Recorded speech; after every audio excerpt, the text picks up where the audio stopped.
Now let's begin. The September rain hammered against the kitchen window as Noel Roberson watched his 11-year-old son push scrambled eggs around his plate. Sam hadn't eaten properly in weeks, not since Terry had served him with divorce papers and moved into her parents' mansion across town. "Dad," Sam's voice cracked. "Mom's lawyer called again. He wants to talk to me without you there." Noel set down his coffee mug, carefully controlling the anger that flared in his chest. "That's not how this works, buddy. You don't have to talk to anyone unless I'm present." "What did you tell him?" I hung up. Sam met his father's eyes, and Noel saw something there that made his heart ache, a wariness that no kid should have at 11. "Is it true what Grandma Glenda said? That they're going to make sure you can't see me anymore?" Noel moved around the table and crouched beside his son's chair. "Sam, listen to me. I've been your dad since the day you were born. I've coached your baseball teams, helped with your science projects, been there for every nightmare and every celebration. That doesn't just stop because your mom and I couldn't make our marriage work. But the McCulloughs have money. Everyone says they always win." The kid was right about that. Claude and Glenda McCullough owned half the commercial real estate in the county. Their daughter Terry had grown up in a world where everything could be bought, including loyalty, testimony, and apparently, justice. Noel had met Terry 13 years ago at a community fundraiser. She'd been volunteering, or rather, posing for photographs while volunteering, and he'd been genuinely impressed by what he thought was her charitable spirit. He'd been a structural engineer then, building a solid career, and she'd seemed interested in his passion for designing sustainable buildings. 6 months later, they were married. Sam came a year after that. It took Noel 8 years to realize the truth.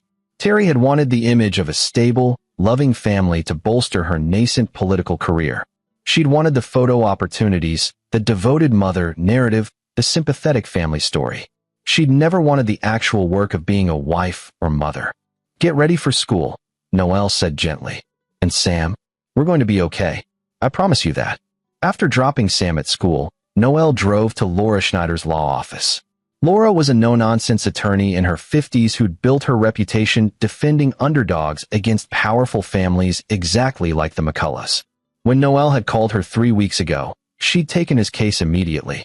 "They're playing dirty," Laura said without preamble, sliding a folder across her desk.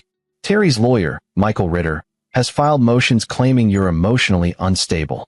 They've got 3 witnesses, all McCullough family friends, ready to testify that they've seen you drinking excessively and displaying erratic behavior around Sam." "That's completely fabricated." "I know, but we need to prove it." The McCulloughs are also pushing for an immediate temporary custody order, claiming Sam is in danger in your home. Noel's jaw tightened. "Sam's never been safer or happier than he is with me. We'll need to demonstrate that. The hearing is in 3 weeks. I need you to document everything. Your time with Sam, your daily routines, any witnesses who can testify to your character and parenting." As Noel left Laura's office, his phone buzzed. A text from an unknown number. "Stop fighting this. You'll only hurt Sam. He belongs with his mother. GM, Glenda McCullough." The matriarch thought she could intimidate him through anonymous threats. She had no idea who she was dealing with. The second chapter of Noel's hell began that weekend when he arrived at the McCullough estate to pick up Sam for his court-ordered visitation. The sprawling property sat on 15 acres, with a main house that looked like it had been transplanted from a southern plantation, complete with white columns and a circular driveway. Glenda answered the door, her silver hair perfectly coiffed, her expression glacial. "You're 10 minutes late." "Traffic," Noel said evenly. "Where's Sam?" "Getting his things. He told us he doesn't want to go with you, but the court order says he must." Her smile was venomous. "For now." Sam appeared behind her, backpack slung over one shoulder. His face was unreadable, but Noel caught the slight shake of his head, a warning. In the car, Sam waited until they'd cleared the gates before speaking. "They had me talk to someone yesterday. A psychiatrist, Dr. Wendell Fuentes. He asked me lots of questions about you." "What kind of questions?" "Like, do you ever lose your temper? Do I feel safe at home? Have I ever seen you drunk?" Sam's hands twisted in his lap. I told him the truth, but he kept asking the same things different ways, like he wanted different answers. Noel's knuckles whitened on the steering wheel. "That evaluation is supposed to be neutral, performed by a court-appointed expert, not someone hired by your mother's family. Grandpa Claude said Dr. Fuentes is helping us. He said you're trying to take me away from Mom to hurt her career. Sam, you know that's not true. I know. The boy's voice was small, but they keep saying it. Uncle Terrence was there too, Mom's brother. He said you're just a middle-class nobody who's jealous of their success. Terrence Walter, Glenda's son from her first marriage. The guy ran the McCullough family's real estate empire and had the conscience of a snake. That night, after Sam fell asleep, Noel sat at his kitchen table reviewing the discovery documents Laura had obtained.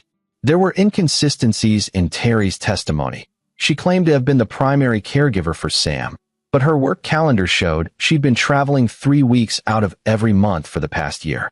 She claimed Noel was financially unstable, but his tax returns showed steady, solid income. Then Noel found something interesting. A series of text messages between Terry and someone named RG. The messages were flirtatious, intimate. They dated back 18 months. RG. Noel pulled up the McCullough family's business associates.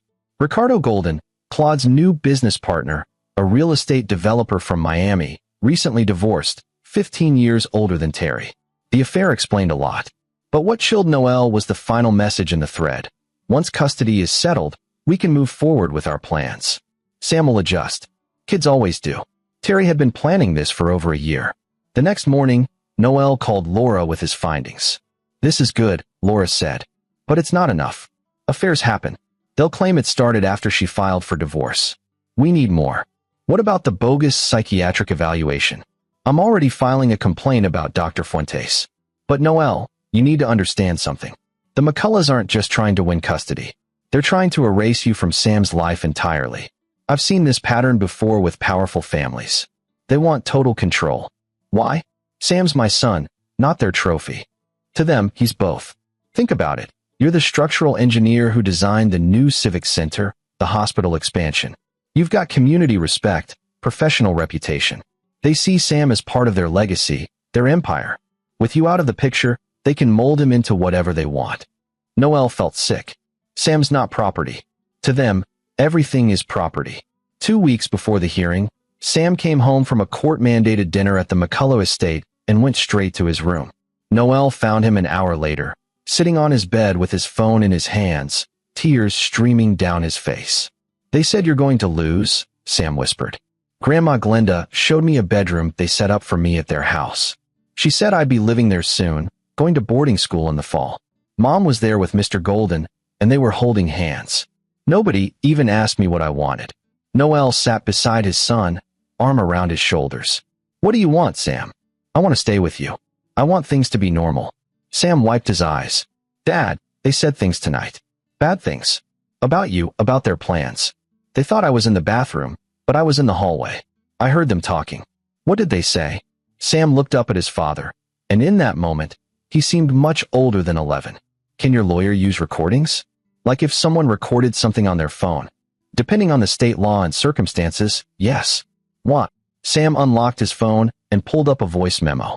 Because I've been recording things. Ever since Grandma Glenda sent that text message from Uncle Terrence's phone telling me I should lie about you to the judge.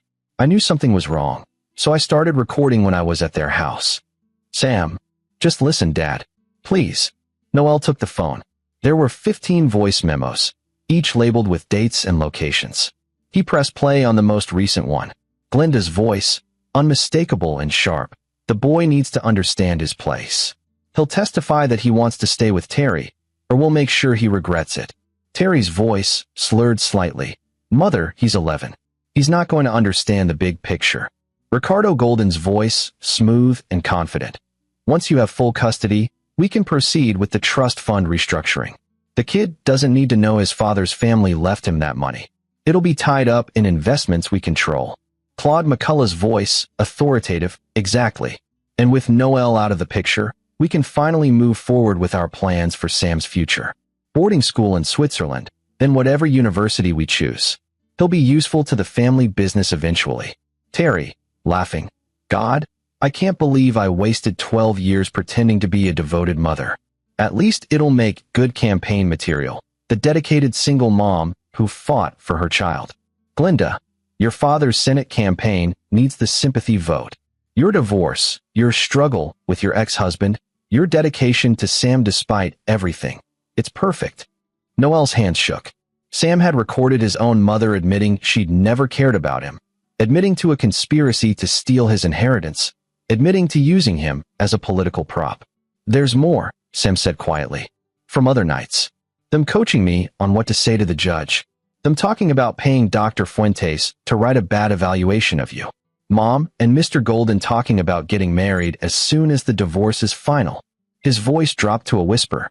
"And one from last week, where Grandma Glinda slapped Mom for being too obvious about the affair. I was supposed to be asleep." Noel pulled his son close. "You've been carrying this alone? I didn't know what else to do. I thought if I told you, they'd find out and hurt you somehow. They're always saying how much power they have. Listen to me, Sam. You did the right thing. You protected yourself and documented the truth. That takes courage." Noel pulled back to look at his son. "But I need you to understand something. When we use these recordings in court, things are going to get ugly. Your mother and her family are going to be very angry." "I know." Sam's jaw set with a determination that reminded Noel of himself. "But I don't want to live with people who talk about me like I'm a chess piece. I want to live with you. You're the only one who's ever really cared about me." That night, Noel called Laura and played her the recordings. There was a long silence when they finished. "Noel," Laura finally said, her voice tight with controlled fury, "this is explosive. This isn't just custody evidence. This is proof of conspiracy to commit fraud regarding Sam's inheritance, evidence of parental alienation, emotional abuse. If Sam's grandmother really did slap Terry, that's assault. And the fact that they've corrupted the psychiatric evaluation process. Can we use it?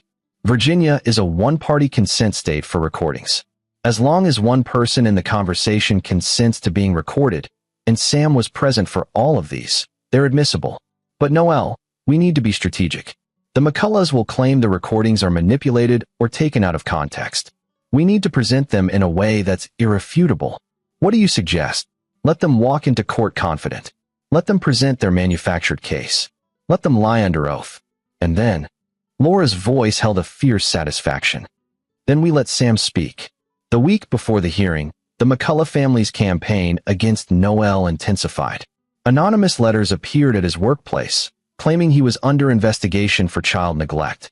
Someone leaked a false story to a local blogger about him being seen at a bar instead of picking Sam up from school, easily disproved by time-stamped security footage, but damaging nonetheless.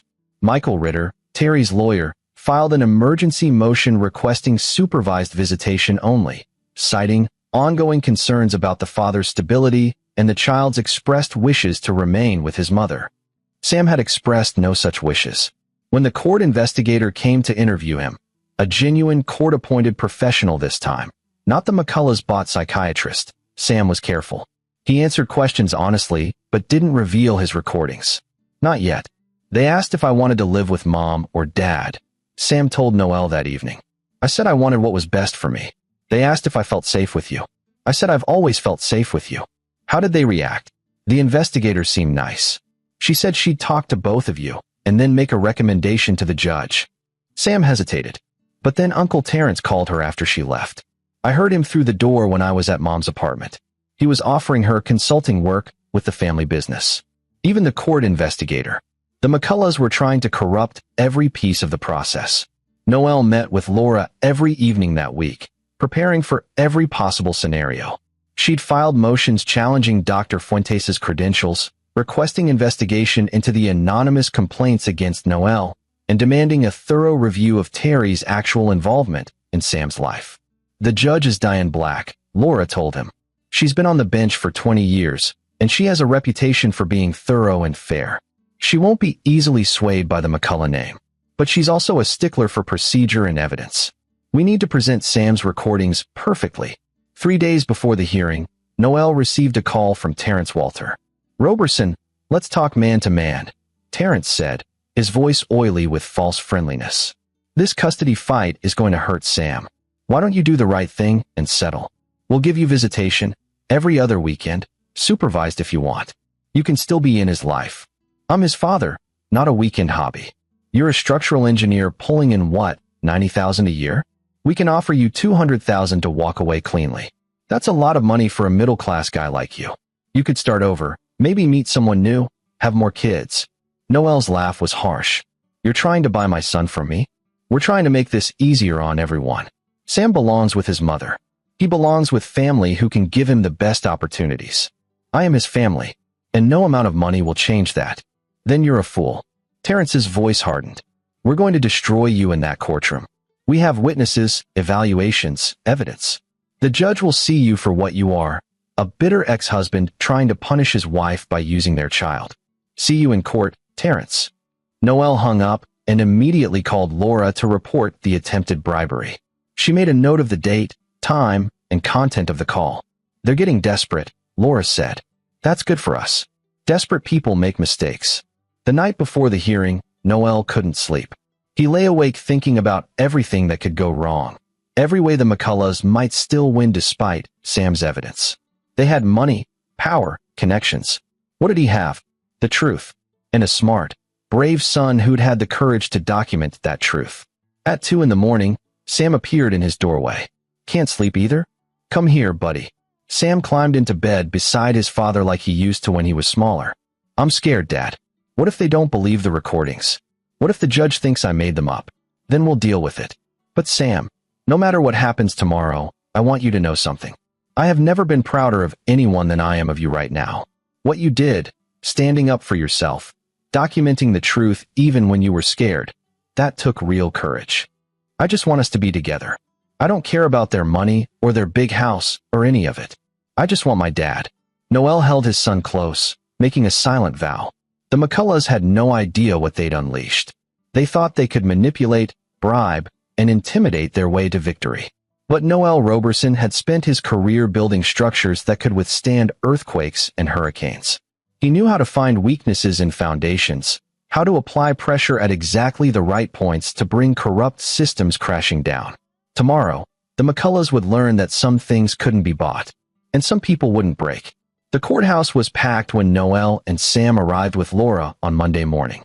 The McCullough family had claimed the front row on Terry's side of the gallery, Claude and Glinda sitting like royalty, Terrence beside them in an expensive suit, and various cousins and business associates filling the remaining seats. Terry sat at the plaintiff's table with Michael Ritter, wearing a demure navy dress and an expression of wounded dignity. Glinda's whisper carried across the courtroom.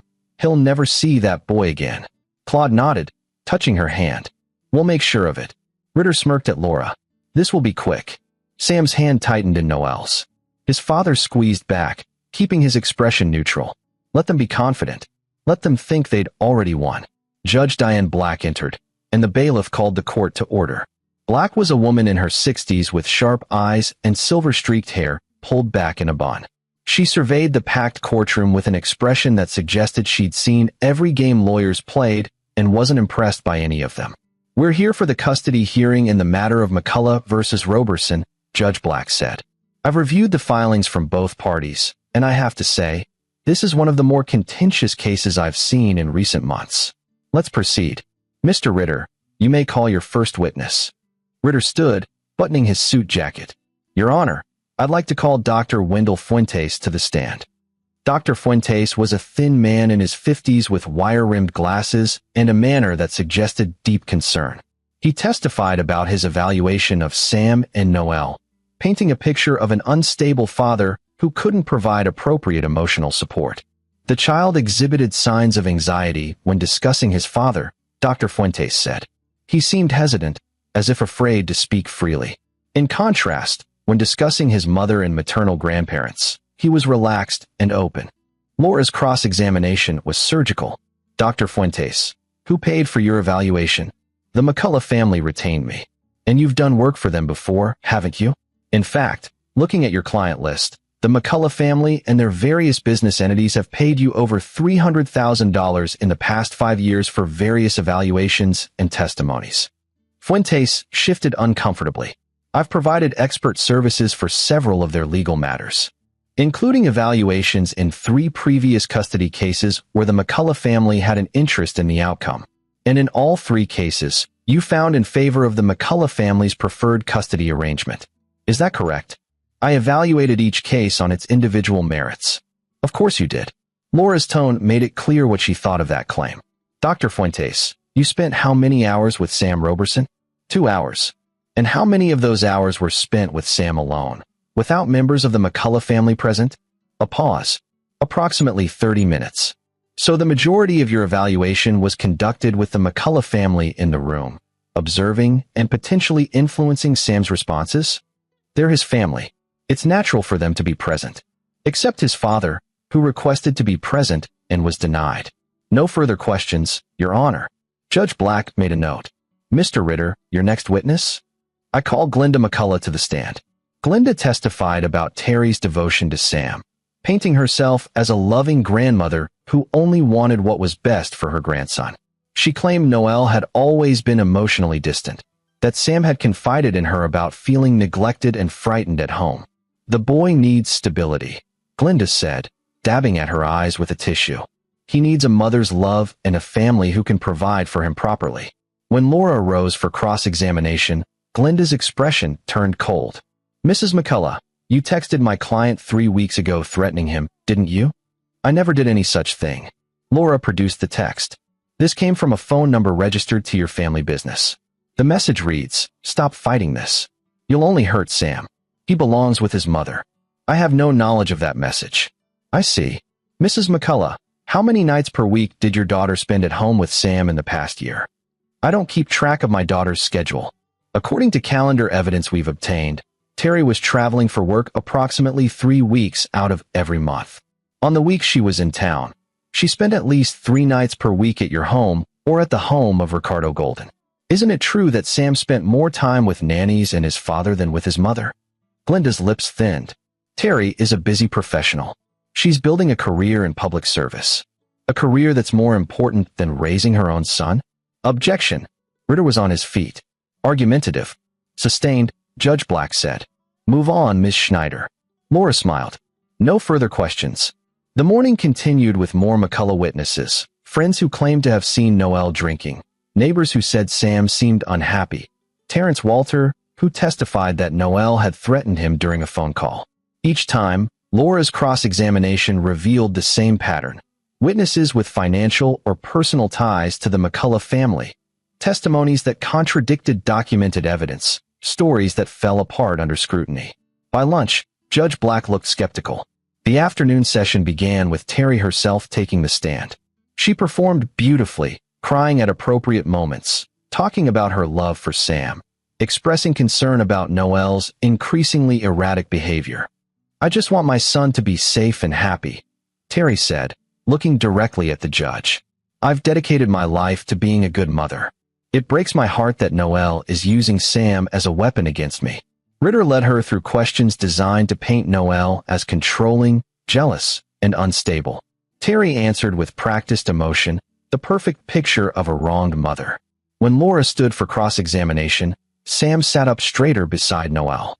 Ms. McCullough, you testified that you've dedicated your life to being a good mother. Can you tell me where Sam was on his 10th birthday? Terry blinked. We had a party for him. Did you attend that party? A hesitation. I believe I was traveling for work, but we celebrated when I returned.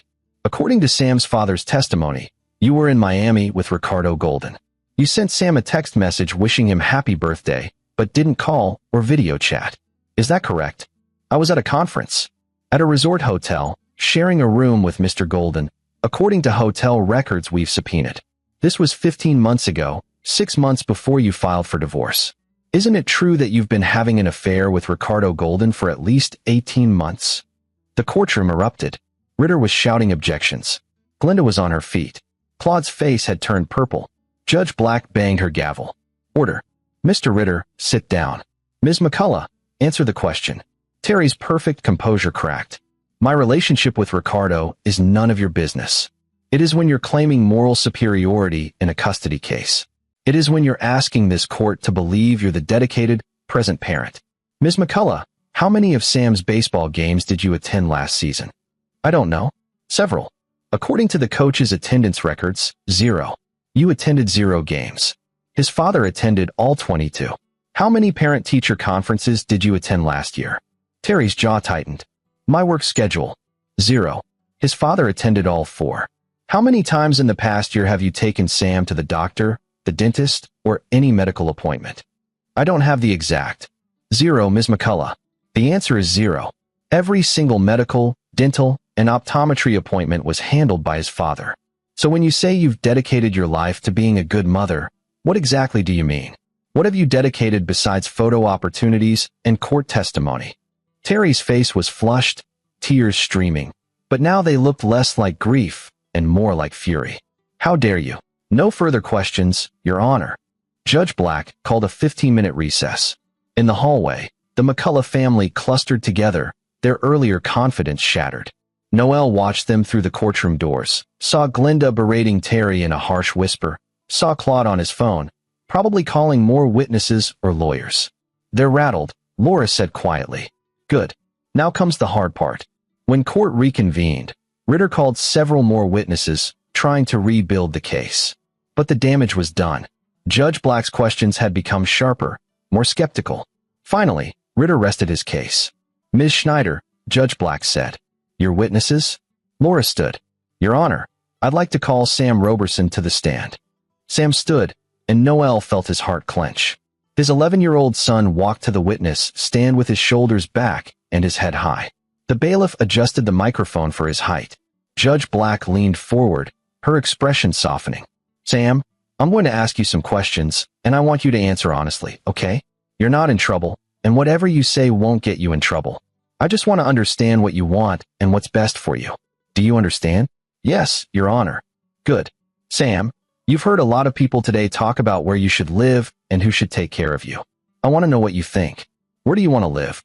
Sam looked at his father, then at his mother. Terry was crying again, but Sam's expression didn't soften. Can I show you something first, Your Honor? Judge Black tilted her head. What would you like to show me? Sam reached into his pocket and pulled out his phone. Can I play this? The courtroom went dead silent. Noel felt everyone's eyes on his son. Glinda McCullough had gone pale. Claude was leaning forward, frowning. Terry looked confused. Judge Black studied Sam's face, then nodded. You may. Sam's hands trembled slightly as he connected his phone to the courtroom's audio system, something Laura had arranged earlier, just in case. He pulled up the first recording and pressed play. Glinda's voice filled the courtroom. The boy needs to understand his place. He'll testify that he wants to stay with Terry, or we'll make sure he regrets it. Gasps rippled through the gallery. On the witness stand, Sam pressed play on the next recording. Terry's slurred voice. Mother, he's 11. He's not going to understand the big picture. Ricardo Golden. Once you have full custody, we can proceed with the trust fund restructuring. The kid doesn't need to know his father's family left him that money. Claude McCullough. Exactly. And with Noel out of the picture, we can finally move forward with our plans for Sam's future. Boarding school in Switzerland, then whatever university we choose. Terry, laughing. God, I can't believe I wasted 12 years pretending to be a devoted mother. The courtroom erupted. Ritter was shouting. Glinda was screaming at Sam to stop. Claude was on his feet, face purple, demanding the judge halt the proceedings. Judge Black's gavel cracked like thunder. Sit down. All of you, sit down right now, or I'll clear this courtroom. Into the silence, Sam played the next recording. And the next. Evidence of coaching him to lie. Evidence of paying Dr. Fuentes. Evidence of bribes offered to court personnel. And finally, the sound of a slap, followed by Glinda's voice. You stupid girl, you're being too obvious about the affair. Sam stopped the recordings and looked at Judge Black. His voice was steady despite the chaos. I have 14 more, Your Honor. They're all like this. I started recording after Grandma Glinda sent me a text telling me to lie about my dad. I was scared, but I wanted proof of what they were really like. Judge Black's expression was carved from stone. Approach the bench. All attorneys, now. Laura and Ritter approached. The whispered conversation was intense, with Ritter gesticulating wildly and Laura standing calm and resolute. When they returned to their tables, Judge Black addressed the courtroom. I'm going to recess for 30 minutes. Mr. Ritter, I suggest you consult with your clients. This court takes accusations of perjury, witness tampering, and corruption of the judicial process extremely seriously. In a private conference room, Laura, Noel, and Sam waited. Through the walls, they could hear raised voices from the room where the McCullough family had gathered. You were so brave in there, Noel told his son. So incredibly brave. Sam was shaking now, the adrenaline wearing off. Did I do okay? Do you think the judge believes me? I think, Laura said gently, that you just handed us the most decisive custody victory I've seen in my 20-year career. Those recordings are damning. They prove everything we've been saying about the McCullough family's manipulation and about Terry's real priorities. A knock on the door. The bailiff, Judge Black, is ready. Back in the courtroom, the McCullough family looked devastated. Glenda's makeup was streaked. Claude's face was ashen. Terry sat slumped at the table, not meeting anyone's eyes. Ricardo Golden was conspicuously absent. Judge Black took her seat. I've reviewed the recordings that Sam Roberson played in court. I've also been informed by the court administrator that the number Ricardo Golden used to call our court investigator matches the number on our official complaint log from 3 days ago, where he attempted to offer the investigator a consulting position. She paused. I'm referring this matter to the district attorney for investigation into witness tampering, perjury, and fraud. I'm also suspending Dr. Wendell Fuentes' ability to serve as a court-appointed expert pending review by the state medical board. Ritter stood. Your Honor, my clients. Your clients, Mr. Ritter, have corrupted this process at every level. They have coached a child to lie. They have attempted to steal his inheritance. They have perjured themselves in my courtroom. Judge Black's voice was ice. I've heard more than enough to make my decision. She looked at Sam. Young man, you showed remarkable courage today. You did the right thing, even though it was hard. I want you to know that. Then she turned to Noel. Mr. Roberson, I'm granting you full physical and legal custody of Sam Roberson, effective immediately. Ms. McCullough, you are granted supervised visitation only, 2 hours every other Saturday, to be supervised by a court-appointed monitor at your expense. This arrangement will be reviewed in 6 months, and only if you can demonstrate significant changes in your behavior and priorities will we consider modification. Terry's sob echoed through the courtroom. Furthermore, Judge Black continued, I'm ordering an immediate investigation into Sam's inheritance and any accounts that may have been improperly handled by the McCullough family. All assets that belong to Sam will be placed in a court-supervised trust until he reaches majority age. She looked at Glenda and Claude. Mr. and Mrs. McCullough, you are to have no contact with Sam outside of his mother's supervised visits. No phone calls, no texts, no gifts, no attempts to see him at school or elsewhere. If you violate this order, I will hold you in contempt and consider criminal stalking charges. Do you understand? Claude's voice was barely audible. Yes, Your Honor. This hearing is concluded. The order will be filed today. The gavel fell. Noel pulled Sam into his arms, and his son buried his face in his father's shoulder and finally cried. Tears of relief, of triumph, of release from months of pressure and fear. Laura was shaking both their hands, grinning fiercely. You two did it. You actually did it. Behind them, the McCullough family filed out of the courtroom in silence, their empire of lies crumbling around them. Terry didn't even look at Sam as she passed. In the hallway, reporters were already gathering, having caught wind of the dramatic testimony. Noel shielded Sam from the cameras as they made their way to the exit. Mr. Roberson, one reporter called. What do you have to say about the custody decision? Noel paused, Sam's hand in his. He thought about everything the McCulloughs had tried to do, the lies, the manipulation, the attempts to buy and corrupt the system. He thought about what they'd underestimated, a father's love and an 11-year-old boy's courage. I have my son, Noel said simply. That's all that matters. 3 months later, Sam sat at the kitchen table working on his science fair project, a model of a suspension bridge that Noel was helping him design. The evening sun streamed through the windows of their house, the same modest home that the McCulloughs had sneered at. Dad, can you check my calculations on the load distribution? Noel reviewed his son's work, impressed by the careful attention to detail. These look good, buddy. You're really getting the hang of structural engineering. Sam grinned. I have a good teacher. The DA's investigation into the McCullough family was ongoing. Ricardo Golden had been charged with attempted fraud regarding Sam's inheritance. Dr. Fuentes had lost his license. Terrence Walter was under investigation for bribery.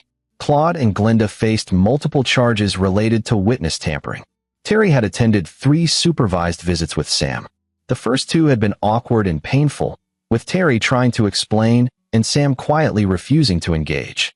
The 3rd visit, she'd finally apologized, a real apology, without excuses or justifications. Sam had listened and said he needed time. She'd nodded, tears streaming, and told him she understood.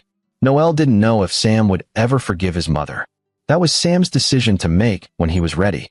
For now, they were building a life together, father and son, without the weight of the McCullough family's expectations and manipulations. "Hey, Dad." Sam looked up from his project. "My teacher asked if I wanted to talk to the class about standing up to bullies. Because of what happened in court. Do you want to?" Sam considered. "I think so. I mean, what Grandma and Grandpa and Mom did, that was bullying, right? Using their power to try to control me and hurt you. That's exactly what it was. Then yeah, maybe if I tell my story, it'll help other kids who are dealing with stuff like that. Let them know they can speak up, even against adults, even against people who seem powerful." Noelle felt his throat tighten. His son had been through hell, had been forced to grow up too fast, had recorded his own family's cruelty to protect himself. But he'd emerged stronger, more compassionate, more determined to use his experience to help others. "I think that's a great idea, Sam." That night, after Sam went to bed, Noelle stood in his son's doorway and watched him sleep. The judge had been right. Sam had shown remarkable courage. But more than that, he'd shown wisdom beyond his years, the ability to see through manipulation to the truth beneath. The McCulloughs had underestimated both of them. They'd thought money and power could overcome everything. They'd thought Noelle would be too intimidated to fight back, that Sam was too young to see through their schemes. They'd been wrong. Noelle's phone buzzed. A text from Laura. DA just called. Grand jury indicted Claude McCullough on 3 counts of witness tampering and conspiracy to commit fraud. Glenda too. Terry took a plea deal, probation and mandatory counseling in exchange for testimony against her parents. Another text followed. You and Sam did this. You beat them the right way, with truth and courage. That's a victory that'll last. Noelle looked at his sleeping son one more time, then quietly closed the door. They'd won. Not just custody, not just the legal battle, but something more important. They'd proven that integrity and love were stronger than corruption and greed. They'd shown that a father's dedication and a child's bravery could overcome even the most powerful enemies. The McCullough family would face justice. Their carefully constructed image had crumbled, their influence waning as criminal charges mounted. Terry would have to rebuild her relationship with Sam from nothing, earning every minute of trust. But Noelle and Sam, they had everything they needed. They had each other, they had truth on their side, and they had a future built on honesty and love. In the morning, they'd make pancakes and work on the science fair project. Sam would go to school, Noelle would go to work, and life would continue in its quiet, steady way. No more courtrooms, no more battles with powerful families, no more recordings or investigations. Just a father and son building something strong together. Something that couldn't be bought, manipulated, or destroyed. Something real. This is where our story comes to an end. Share your thoughts in the comments section. Thanks for your time. If you enjoy this story, please subscribe to this channel. Click on the video you see on the screen, and I will see you there.